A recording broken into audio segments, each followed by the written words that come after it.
ಸ್ವಾಮಿ ಕೊರಗಜ್ಜ. ಓಂ ನಮೋ ಭಗವತೆ ವಾಸುದೇವಾಯ. ಕೊರಗಜ್ಜ ದೈವವನ್ನು ನಾವು ಮನಸ್ಸಾರೆ ಪ್ರಾರ್ಥನೆ ಮಾಡೋದ್ರಿಂದ ನಮ್ಮ ಜೀವನದಲ್ಲಿರುವಂತಹ ಎಲ್ಲ ಕಷ್ಟಗಳು ದೂರ ಆಗಿ ಸಕಲ ಸಂಪತ್ತು ಅಷ್ಟ ಐಶ್ವರ್ಯಗಳು ನಮಗೆ ಒಲಿದು ಬರುತ್ತೆ. ನಾವು ಮಾಡುವಂತಹ ಪ್ರತಿಯೊಂದು ಕೆಲಸದಲ್ಲೂ ಅಜ್ಜನ ಆಶೀರ್ವಾದ ಇರಬಹುದು, ಅಥವಾ ಅಜ್ಜ ನಮ್ಮನ್ನು ಕಾಪಾಡುವಂತಹ ರೀತಿ ಇರಬಹುದು. ಅಂದರೆ ಕೆಲವೊಂದು ಸಲ ನಾವು ಮಾಡುವಂತಹ ಕೆಲಸದಲ್ಲಿ ಏನೇ ಒಂದು ಅದೇ ಸಮಸ್ಯೆಗಳು ಬಂದರು ಅಜ್ಜನನ್ನು ನೆನೆದ್ರೆ ಸಾಕು, ಅಜ್ಜ ನಮ್ಮ ಕಷ್ಟವನ್ನು ಪರಿಹಾರ ಮಾಡ್ತಾರೆ. ಏನೇ ಒಂದು ಕೆಲಸಕ್ಕೂ ಅಜ್ಜನ ಆಶೀರ್ವಾದ ಬೇಕೇ ಬೇಕಾಗುತ್ತೆ. ಅಜ್ಜನನ್ನು ನಂಬುವಂತಹ ಪ್ರತಿಯೊಬ್ಬ ಭಕ್ತರು ಕೂಡ ಅಜ್ಜನನ್ನು ಮುಂದೆ ಇಟ್ಟುಕೊಂಡೇ ಕೆಲಸವನ್ನು ಮಾಡ್ತಾರೆ. ಕೆಲವೊಂದು ಸಲ ನಾವು ಅಜ್ಜನ ಬಗ್ಗೆ ಯಾರ ಜೊತೆ ಆದರೂ ಹೇಳಿದಾಗ ಅವರಿಗೆ ಕೆಲವೊಂದು ಸಲ ಸಂದೇಹ ಬರಬಹುದು, ಅಥವಾ ಇದೆಲ್ಲ ನಿಜನ, ಈ ಕಲಿಯುಗದಲ್ಲಿ ಹೀಗೆಲ್ಲ ನಡೆಯಲಿಕ್ಕೆ ಸಾಧ್ಯ ಅಂತ ಒಂದು ಚಮತ್ಕಾರ ಆಗುತ್ತಾ ಅಂತ ಕೆಲವರು ಕೂಡ ಇದ್ದಾರೆ. ಖಂಡಿತವಾಗಿಯೂ ನೋಡಿ, ಅಜ್ಜನನ್ನು ಮನಸ್ಸಾರೆ ಪ್ರಾರ್ಥನೆಯನ್ನು ಮಾಡಿ ನೋಡಿ, ಎಂಥದ್ದು ಸಮಸ್ಯೆ ಇದ್ರೂ ಅದು ದೂರ ಆಗುತ್ತೆ. ಕೆಲವೊಂದು ಸಲ ಕೆಲವರು ಹೇಳ್ತಾರೆ, ನಮಗೆ ಏನು ನಾವು ಅಂದ್ಕೊಂಡಿದ್ದು ಆಗ್ತಾ ಇಲ್ಲ, ತುಂಬ ಕಷ್ಟ ಉಂಟು, ಇದೆಲ್ಲ ಆಗುತ್ತಾ, ಆಗದಂತಹ ಕೆಲಸ ಕೂಡ ಆಗಿದೆಯಾ ಅಂತ ಪ್ರಶ್ನೆ ಮಾಡುವವರು ಕೂಡ ಇದ್ದಾರೆ. ಖಂಡಿತವಾಗಿಯೂ ಏನಂದರೆ ನಂಬಿಕೆ ಅನ್ನೋದು ಇಲ್ಲಿ ತುಂಬ ಮುಖ್ಯ ಆಗಿರುತ್ತೆ. ನಾವು ದೈವವನ್ನು ಮನೆಯಲ್ಲಿ ಇಟ್ಟುಕೊಂಡು ಚಿಕ್ಕಂದಿನಿಂದ ಆರಾಧನೆ ಮಾಡಿಕೊಂಡು ಚಾಕರಿ ಮಾಡಿಕೊಂಡು ಬರುವವರು. ಹಾಗಾಗಿ ನಮಗೆ ಅಜ್ಜನ ಬಗ್ಗೆ ಇರ್ಬೋದು, ಬೇರೆ ದೇವರ ಬಗ್ಗೆ ಇರ್ಬೋದು ಚೆನ್ನಾಗಿ ಗೊತ್ತುಂಟು. ಬಟ್ ಕೆಲವರಿಗೆ ನೋಡಿ, ಇಲ್ಲಿ ಏನು ಮೇನ್ ಇಂಟೆನ್ಷನ್ ಏನಂದರೆ, ನಿಮ್ಮದು ಸಮಸ್ಯೆ ಪರಿಹಾರ ಆಗಬೇಕು, ಅದು ಮೇನ್ ಇಲ್ಲಿ.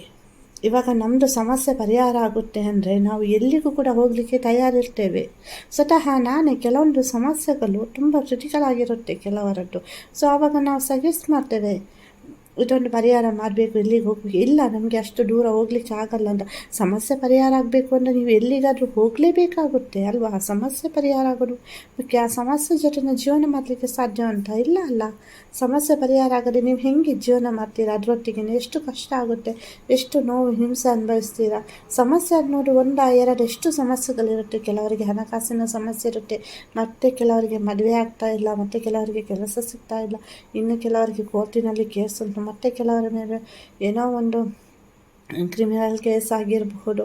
ಸೊ ಅಥವಾ ಇನ್ಯಾವುದೇ ಒಂದು ರೀತಿಯ ಕೇಸ್ ನಡೀತಾ ಇರ್ಬೋದು, ಅಥವಾ ಪ್ರಮೋಷನ್ ಸಿಕ್ಕದೇ ಇರ್ಬೋದು, ಅಥವಾ ತಾವು ಕಲಿತಂತಹ ವಿದ್ಯೆಗೆ ಸರಿಯಾದಂತಹ ಕೆಲಸ ಇಲ್ಲದೇ ಇರಬಹುದು, ನಿರುದ್ಯೋಗದ ಸಮಸ್ಯೆ ಇರಬಹುದು, ಅಥವಾ ಏಜ್ ಆಗ್ತಾ ಉಂಟು, ಹುಡುಗ ಸಿಗ್ತಾ ಇಲ್ಲ, ಹುಡುಗಿ ಸಿಗ್ತಾ ಇಲ್ಲ ಅನ್ನೋದಿರ್ಬೋದು, ಅಥವಾ ಆರೋಗ್ಯದ ಸಮಸ್ಯೆ ಕಾಡ್ತಾ ಇರ್ಬೋದು, ಅಥವಾ ಮಕ್ಕಳು ಎಲ್ಲೋ ಇದ್ದಾರೆ, ಅವ್ರು ನಮಗೆ ಕಾಲ್ ಮಾಡ್ತಾ ಇಲ್ಲ, ನಮ್ಮನ್ನು ಬಂದು ನೋಡೋದು ಬಿಡಿ, ಒಂದೇ ಒಂದು ಸಲ ಅವರ ವಾಯ್ಸ್ ಕೇಳಬೇಕು ಅಂತ ಇದ್ದೀವಿ, ಆದ್ರೂ ಅವ್ರು ನಮಗೆ ಕಾಲ್ ಮಾಡಲ್ಲ. ಹೆಚ್ಚಿನ ತಂದೆ ತಾಯಿ ಇದು ಏನಂದರೆ ತುಂಬ ನನಗೆ ಕೆಲವೊಂದು ಸಲ ಕೆಲವರು ಹೇಳುವಾಗ ತುಂಬ ನೋವಾಗುತ್ತೆ. ಕಮೆಂಟಲ್ಲಿ ಕೂಡ ಹೇಳ್ತಾರೆ. ಸೊ ಹೀಗೆ ಪರ್ಸ್ನಲಾಗಿ ಕೂಡ ಎಂಥದ್ದು ತಂದೆ ತಾಯಿಯವರನ್ನು, ಅವರು ಎಲ್ಲ ಫಾರಿನಲ್ಲಿ ಇರ್ತಾರೆ, ತಂದೆ ತಾಯಿಯನ್ನು ಮರೆತು ಬಿಡ್ತಾರೆ. ಅವರಿಗೆ ಒಂದು ವಾರದಲ್ಲಿ 5 ನಿಮಿಷ ಕೂಡ ಟೈಮ್ ಇಲ್ವಾ ತಂದೆ ತಾಯಿಗೆ ಫೋನ್ ಮಾಡಿ ಮಾತನಾಡಲಿಕ್ಕೆ? ಒಂದು ಹಿರಿ ಜೀವ ಎಷ್ಟು ನೋವು ಅನುಭವಿಸ್ತಾ ಇರುತ್ತೆ. ನನ್ನ ಮಗನ ಒಂದು ಕಾಲ್ ಬರಲಿ, ನನ್ನ ಮಗಳ ಒಂದು ಕಾಲ್ ಬರಲಿ, ಅವರೊಂದು ವಾಯ್ಸ್ ಕೇಳಬೇಕು ಅಂತ. ಇದು ಕೂಡ ಒಂದು ಸಮಸ್ಯೆನೇ. ಇಲ್ಲಿ ಇವರು ಎಷ್ಟು ನೋವು ಅನುಭವಿಸ್ತಾ ಇರ್ತಾರೆ ತಂದೆ ತಾಯಿ, ಆದರೆ ಆ ಮಕ್ಕಳಿಗೆ ಅರ್ಥ ಆಗುತ್ತಾ? ಅಂಥ ಸಮಯದಲ್ಲಿ ಕೊರಗಜ್ಜನನ್ನು ನೆನೆಸಿ ನೀವು ಒಂದು ಪ್ರಾರ್ಥನೆಯನ್ನು ಮಾಡಿ.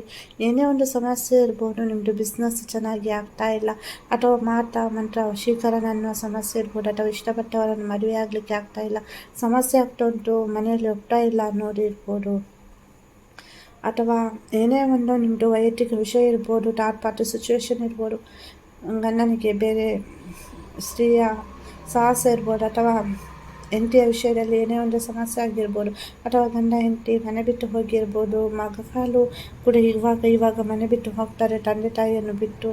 ಸೊ ಏನಾಗ್ತಾ ಉಂಟು ಅನ್ನೋದೇ ಗೊತ್ತಾಗಲ್ಲ. ಏನಾಗ್ತಾ ಉಂಟು ಅಂತ ಪೇರೆಂಟ್ಸ್ ಆಲೋಚನೆ ಮಾಡುವಾಗ ಸೊ ಎಲ್ಲನೂ ಮುಗಿದೋಗಿರುತ್ತೆ. ಇಲ್ಲಿ ಕೊರಗಜ್ಜನಿಗೆ ಒಬ್ಬ ವ್ಯಕ್ತಿ ಸವಾಲಾಗ್ತಾರೆ. ಕೊರಗಜ್ಜ ಇರುವುದೇ ನಿಜ, ಆದರೆ ತನ್ನ ಸಮಸ್ಯೆಯನ್ನು ಅವರು ಪರಿಹಾರ ಮಾಡಿ ತೋರಿಸಬೇಕು ಅಂತ ಇದು ರೀಸೆಂಟಾಗಿ ನಡೆದಿರುತ್ತೆ. ಅವರು ಬೇರೆ ಸ್ಟೇಟ್ ಅವರು. ಸೊ ಹಾಗಾಗಿ ಇಲ್ಲಿ ಬಿಸ್ನೆಸ್ ಮಾಡ್ಕೊಂಡಿದ್ರು. ಅವರಿಗೆ ಒಂದು ಕೆಲಸ ಆಗಬೇಕಿತ್ತು. ತುಂಬ ಪ್ರಯತ್ನ ಮಾಡ್ತಾರೆ, ತುಂಬ ಕಡೆ ಕೇಳ್ಕೊಳ್ತಾರೆ. ಸೊ ಜ್ಯೋತಿಷ್ಯರ ಜೊತೆ ತುಂಬ ಕಡೆ ಹೋಗಿರ್ತಾರೆ, ಕೆಲವೊಂದು ಹೋಮಗಳನ್ನು ಕೂಡ ಮಾಡಿರ್ತಾರೆ. ಅಂದರೆ ಕೆಲವೊಂದು ಸಲ ಮಿನಿಮಮ್ ಲಾಸ್ ಆಗುವಾಗ ಕೆಲವರಿಗೆ ಏನು ಅನಿಸಲ್ಲ, ಅಷ್ಟು ಅವ್ರಿಗೆ ಎಫೆಕ್ಟ್ ಬೀರಲ್ಲ. ಸೊ ಜಾಸ್ತಿ ಲಾಸ್ ಆದಾಗ ಅಥವಾ ಪಡೆಯಲ್ಲಿ ಅವ್ರಿಗೆ ಪ್ರಾಫಿಟ್ ಬರೋಲ್ಲ, ಏನೋ ಒಂದು ಸಮಸ್ಯೆ ಆಗ್ತಾ ಇರುತ್ತೆ. ಸೊ ಅವ್ರಿಗೆ ಒಂದು ಟೆನ್ಷನ್ ಆಗುತ್ತೆ. ಅವಾಗ ಅವರು ಮನೆಯವ್ರ ಜೊತೆ ಮಾತನಾಡುವಾಗ ಸೊ ಈ ಥರ ಹೇಳಿದರು. ಆವಾಗ ಮತ್ತು ಅವರು ನಾನು ಹೇಳಿದೆ, ಇದೊಂದು ನೀವೇನಕ್ಕೆ ಅಜ್ಜನನ್ನು ಪ್ರಾರ್ಥನೆ ಮಾಡಬಾರ್ದು, ಸೊ ಒಂದು ನೋಡಿ ಮಾಡಿ ಮನಸ್ಸಾರೆ ಅಂತ. ಸೊ ಅವರು ಆಯಿತು ನೋಡುವ, ಎಲ್ಲ ಆಗಿದೆ, ಇದೊಂದು ನನಗೆ ನಂಬಿಕೆ ಬರ್ತಾ ಇಲ್ಲ ಅಂತ ನಾನು ಹೇಳಿದೆ. ಇಲ್ಲ, ಅಜ್ಜನಿಗೆ ತುಂಬ ನಂಬಿಕೆ ಉಂಟು, ಖಂಡಿತವಾಗಿಯೂ ಅವರು ನಿಮ್ಮನ್ನು ಒಂದು ಮೇಲೆ ಎತ್ತುವಂತಹ ಪ್ರಯತ್ನವನ್ನು ಮಾಡ್ತಾರೆ, ನೀವು ಮನಸ್ಸಾರೆ ಪ್ರಾರ್ಥನೆ ಮಾಡ್ಕೊಳ್ಳಿ ಅಂತ. ಅವರಿಗೆ ತುಂಬ ಅಂದರೆ ದೇವರ ಮೇಲೆ ಎಲ್ಲ ಭಕ್ತಿ ಇತ್ತು, ದೈವಗಳ ಬಗ್ಗೆ ಅಷ್ಟಾಗಿ ಅವರಿಗೆ ಗೊತ್ತಿಲ್ಲ. ಹಾಗಾಗಿ ಆಯಿತು ಅಂತ ಹೇಳ್ತಾರೆ. ಸೊ ಅವರದ್ದು ಕೆಲಸ ಏನಾಗಬೇಕಿತ್ತು ಸರಿ, ಅದು ಒಂದು 3 ದಿವಸದಲ್ಲಿ ಆಗುತ್ತೆ ಅದು ಸರಿಯಾಗಿ. ಸೊ ಅವರಿಗೆ ತುಂಬ ಖುಷಿಯಾಗುತ್ತೆ. ಹಾಗೆಯೇ ಅಜ್ಜನ ಸನ್ನಿಧಾನಕ್ಕೆ ಹೋಗಿ ಪ್ರಾರ್ಥನೆಯನ್ನು ಸಲ್ಲಿಸಿ ಅಜ್ಜನಿಗೆ ಏನು ಭಕ್ತಿಯಿಂದ ಅವರು ಅರ್ಪಿಸಬೇಕು ಏನು ಅಂದ್ಕೊಂಡಿದ್ರು, ಸೊ ನನ್ನದು ಕೆಲಸ ಆದರೆ ಇದೆಲ್ಲ ಸರಿಯಾದ ಅಂತ ಹಣನ ಅವರು ಸಲ್ಲಿಸಿ ಬರ್ತಾರೆ. ಸೊ ಅಂದರೆ ಇಲ್ಲಿ ನೋಡಿ, ಅಂದರೆ ಇವಾಗ ಕೆಲವೊಂದು ಸಲ ನಾವು ಗೊತ್ತಿರಲ್ಲ ನಮಗೆ ದೇವರ ಬಗ್ಗೆ. ಸೊ ನಾವು ಅದನ್ನು ಬೇರೆಯವರಿಗೆ ಹೇಳೋದ್ರಿಂದ ಸೊ ಅವರಿಗೆ ಗೊತ್ತಾಗುತ್ತೆ. ಅಂದರೆ ನಾವು ಎಲ್ಲರೂ ಅಜ್ಜನಿಗೆ ಮಕ್ಕಳೇ, ನಾವು ಎಲ್ಲಿ ಇದ್ರೂ ನಾವು ಅಜ್ಜನ ಮಕ್ಕಳೇ, ಅಜ್ಜನಿಗೆ ಇಲ್ಲಿ ಭೇದ ಭಾವ ಅನ್ನೋದಿಲ್ಲ, ಅಜ್ಜನಿಗೆ ನಾವೆಲ್ಲರೂ ಒಂದೇ. ಸೊ ಹಾಗಾಗಿ ಇಲ್ಲಿ ಕಲೆಯ ಕಾರ್ಣಿಕ ಅನ್ನೋದು ಅಜ್ಜ ಪ್ರತಿನಿತ್ಯ ಪ್ರತಿಕ್ಷಣ ಪ್ರತಿಯೊಬ್ಬರ ಜೀವನದಲ್ಲಿ ತೋರಿಸ್ಕೊಡ್ತಾ ಇದ್ದಾರೆ. ನಿಮ್ಮ ಜೀವನದಲ್ಲಿ ಏನೇ ಒಂದು ನೋವಿದ್ರೂ ಕೊರಗಜ್ಜ ದೂರ ಮಾಡಲಿ, ನಿಮ್ಮ ಸಮಸ್ಯೆಗೆ ಪರಿಹಾರ ಸಿಕ್ಕಲಿ ಅಂತ ನಾನು ನನ್ನ ಆರಾಧ್ಯವಾದ ಕೊರಗಜ್ಜನನ್ನು ಪ್ರಾರ್ಥನೆ ಮಾಡ್ತೇನೆ. ವಿಡಿಯೋ ಇಷ್ಟ ಆದರೆ ಲೈಕ್ ಮಾಡಿ, ಶೇರ್ ಮಾಡಿ, ಹಾಗೆಯೇ ಸಬ್ಸ್ಕ್ರೈಬ್ ಮಾಡಿಲ್ಲ ಅಂದರೆ ಪ್ಲೀಸ್ ಸಬ್ಸ್ಕ್ರೈಬ್ ಮಾಡಿ. ಪ್ಲೀಸ್ ಸಬ್ಸ್ಕ್ರೈಬ್ ಮಾಡಿದ್ರೆ ನನಗೆ ತುಂಬಾ ಖುಷಿ ಆಗುತ್ತೆ, ಹಾಗೆ ನಿಮ್ಮನ್ನು ಸಪೋರ್ಟ್ ಸಿಕ್ಕಿದ ಹಾಗೆ ಆಗುತ್ತೆ. ಎಲ್ಲರಿಗೂ ಒಳ್ಳೆಯದಾಗಲಿ. ವಿಡಿಯೋ ನೋಡಿದ್ದಕ್ಕಾಗಿ ಧನ್ಯವಾದಗಳು.